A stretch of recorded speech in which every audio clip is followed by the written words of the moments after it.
A moment, Johanna. The things you said in Elysium this evening really got me thinking. I'd love to continue that conversation in a more private setting. Perhaps I could tempt you to accompany me on a little drive around the city. Good. It's a little tradition of mine. I ask Christy to drive me around after each Elysium so I can fully reflect on what was discussed before returning to my haven. Given that you are of my clan, and other Neonates consider you quite the rising star these nights, I owe you honesty. If you keep buying into your own press instead of watching your step, you're going to slip and take a very nasty tumble down the stone steps leading to the White Tower, completely because of your own doing. Every elder in this city sees you as nothing more than a child, a small puppy barking at hounds. Yes, I also share that opinion. It's worrisome to me how little you see of the world around you, how little you've experienced and understand, yet you bark on about doing the right thing and how others should spend their eternities. Somehow, your 33 years of mortal life experience, followed by an embrace that was done, let's face it, strictly out of necessity, is more valuable than our centuries of knowledge acquisition in all fields, our successful political rule, the cultural and societal metamorphosis of mortal communities which we have observed over lifetimes and generations. And of course you clearly have the moral high ground too, because you share the same opinions as every other mortal your age on, what's it called? Click-clack? Oh, TikTok. Yes, that one. So please, you can carry on with your point on how scientific discovery and information sharing has progressed at a geometric rate and has far exceeded our intellectual and emotional abilities as the dusty Camarilla capes that we are, making a complete fool of yourself. Or you can answer a few of my questions. Very easy questions, because I tend to illustrate my points in very simple ways. You said you know this city like the back of your hand, having lived here your whole mortal life. Perfect. Let me ask you this. When was Council Square paved with cubic stone? It's such a simple question, so apparently meaningless to today's events, but it's actually tied to us, the kindred, more than you think. You say you know the city like the back of your hand, so please. Ah, you don't know this. Well, to be fair, this is a tricky one. It was first paved in 1737, and subsequently all adjacent streets were paved as well with the exact kind of cubic stone. Why do I know that? Well, my associates at that time, may they rest in peace, were the ones who had it paved. And it stayed that way for more than 2 centuries until 1988, when it was decided, due to growing motor traffic, that 7th November Street would be covered in asphalt and only the square itself would remain as it was, along with other pedestrian streets nearby. Yes, before 1990, Mureșenilor Street was called 7th November Street during the communist regime. Before that, during the interbellum, it was called King Mihai Street, and before that, it was called Customs Street. Look that up, see if your precious internet can confirm it, though I doubt it, because historical record and public interest for these things is very limited and cannot begin to compare to the details of lived experience, personally recorded lived experience. Why Custom Street? Because this was a city of craftsmen and merchants, predominantly Saxon, of Fort City, no less. In Council Square, which was originally called Market Square, they had regular fairs. Tell me, do you know which days were reserved for these fairs? Come now, you said you knew this city. I still have clothes my retainers bought from these markets. Mondays too, good guess. But especially Fridays. How do you not know that, since the fairs have been part of the city's life and commercial practices for centuries? Fair, maybe I've gone too far back in time. Let's stay on the 20th century. That building over there, where the bookstore is, what was that before it was closed for renovation? No? Still before your time? Are your mortal parents still alive? Both of them. Wow. Maybe this is why those my age look at you like you're a child. Well, that's information your mortal parents would absolutely know. But you probably never asked. The building, it was a souvenir and artisanal store. Before that, it was a children's clothing store, and before that, it was an electrical store. These are aspects of that one building your parents would have seen when they were children. And what do you know, in just one generation, the information is already lost, irrelevant to you. Why should you care? Oh, the building adjacent to it was the first pharmacy in the city, which is attested as far back as the early 16th century.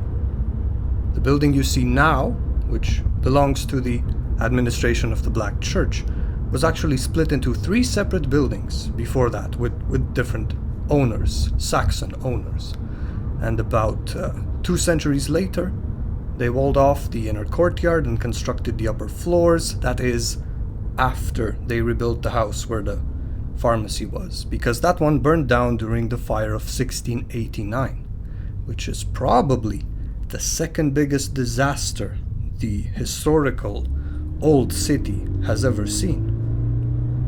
I lost 2 havens to that fire, just for your information, and with them a lot of personal maps, paintings, and journals chronicling the city's daily history. Most of these items made by my retainers, may they rest in peace. But I digress. The gorgeous murals that adorn the inside of the building where the bookstore is now, they were covered up during the communist dictatorship as relics of the Saxon bourgeoisie, which, like any bourgeoisie, was to be abolished, and its history destroyed. They only restored these murals recently and with great effort. But I mentioned the fire, so speaking of natural disasters, we are driving past what used to be the customs gate. It was also called the monastery gate due to its proximity to what I'm told was an Obertus monastery in the 13th century, though this was indeed before my time.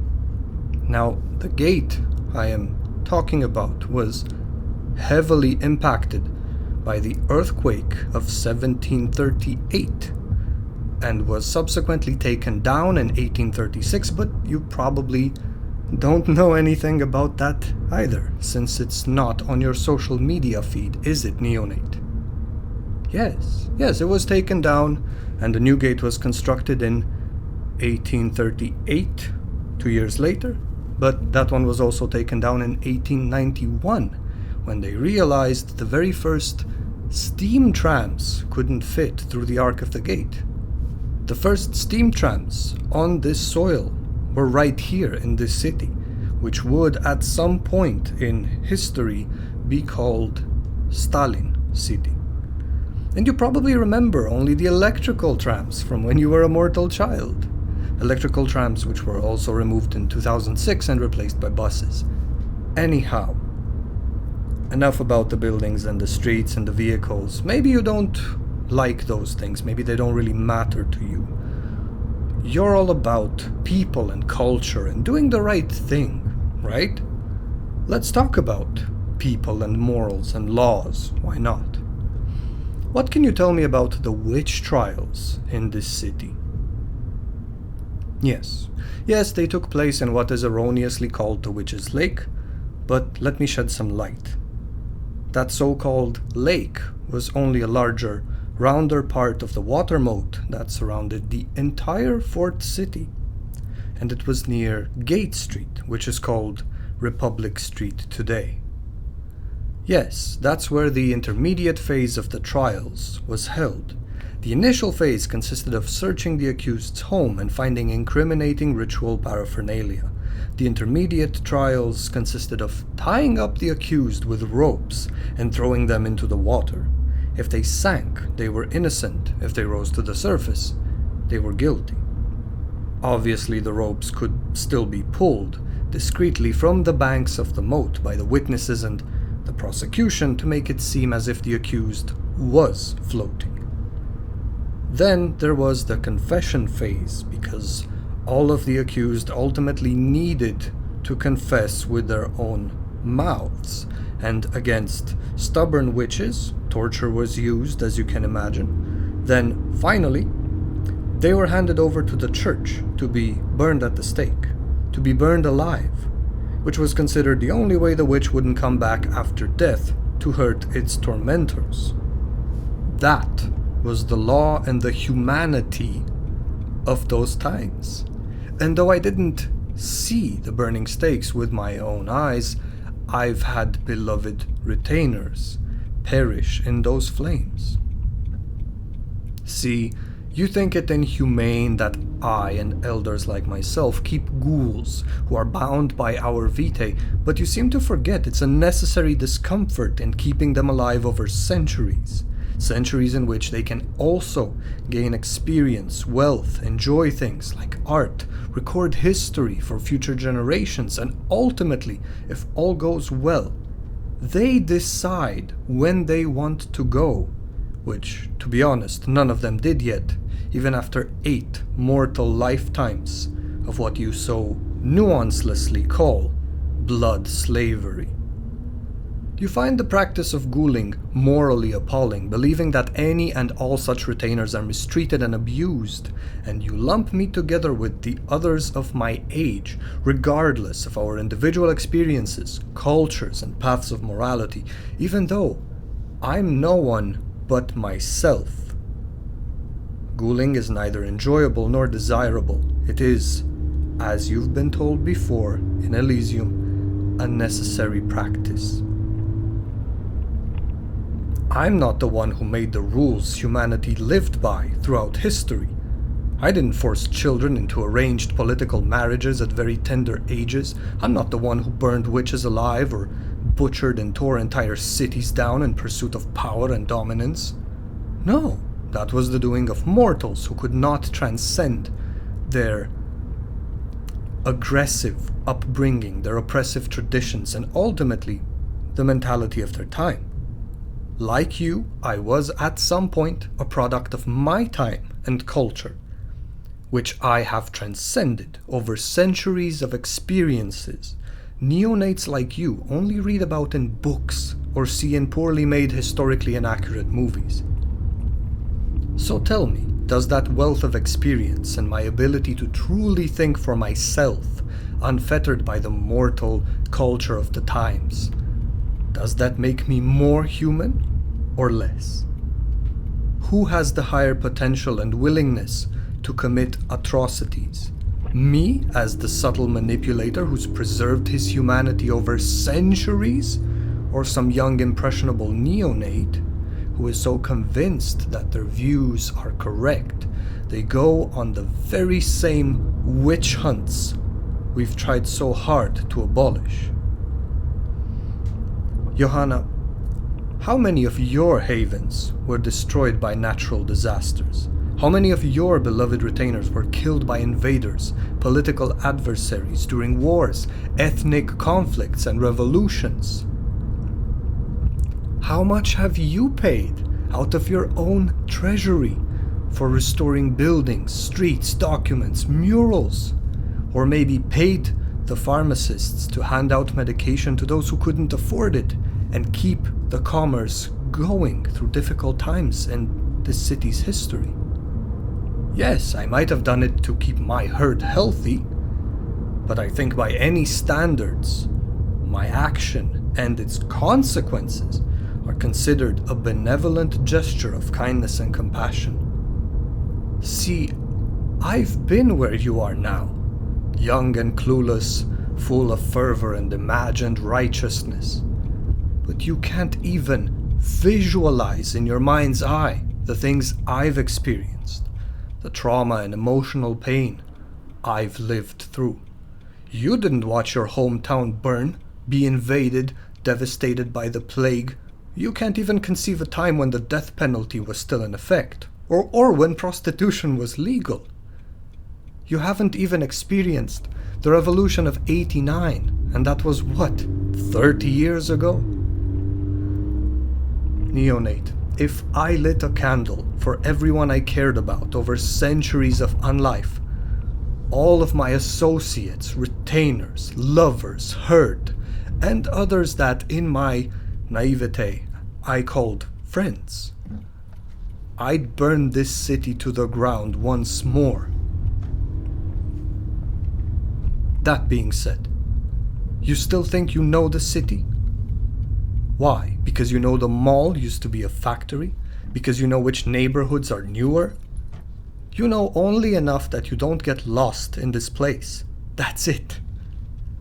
You haven't had to change your appearance and identity even once, let alone time and time again, to keep in step with fashions that are obviously transitory and superficial, but you do it to blend in, to protect the masquerade, and to keep on having valuable assets that you can use to benefit everyone.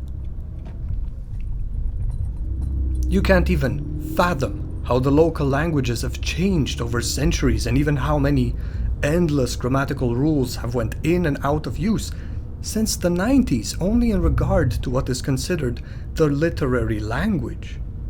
See, I grew up speaking medieval Romanian, Transylvanian Saxon, which is a distinct German dialect, ecclesiastical Latin, and you can't even imagine what those sound like in actual speech, whereas I used those languages. I wrote letters and kept records and spoke them night to night.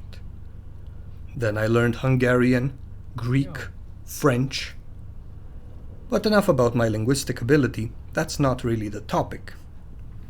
I will ask no further questions to test your knowledge of this city, because I'm clearly the only one talking and you've understood my point, yes? I sincerely hope our little chat won't be taken as an affront, as an attempt to humiliate or ridicule you. No, that's not my point at all. You are humiliating and ridiculing yourself when you come to Elysium shouting fervently about things you don't know. You have prejudiced, inexperienced, barely informed, and often poorly phrased opinions that no one but neonates and fledglings will ever take seriously. You and your generation clearly have a bias here, thinking we're all some horrible inhuman monsters who enjoy taking slaves and eating babies or whatnot, just because we are indeed more experienced manipulators than most mortals will ever be.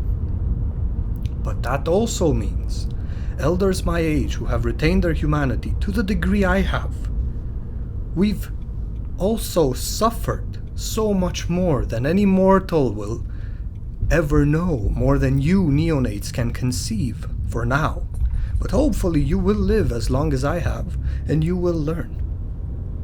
That being said, you are the rising star among the younger blood. You are of my clan, and you are clearly a capable and intelligent kindred with at least some interest in this city. Without considering the things you barely remember and didn't understand in your childhood up to the age of 15, let's say, that leaves you with 20 years of getting to know this city, even though a lot of these years were spent on your own development, studying, socializing, etc. So out of 1,000 years of history, you've only seen, at best, 2% of what this city is and has been until now. I'm glad you understand how ridiculously little that is, and why making statements such as, "I know this city," can be outright offensive to those my age. Good. Good. I'm genuinely happy this conversation inspired a change of attitude, because my goal here isn't to oppress or hurt you or belittle you, Johanna. My goal is to survive and keep doing what I consider is my duty to the city and its history, to my clan and sire, while making things as pleasant as can be for others of the blood. Easy as that.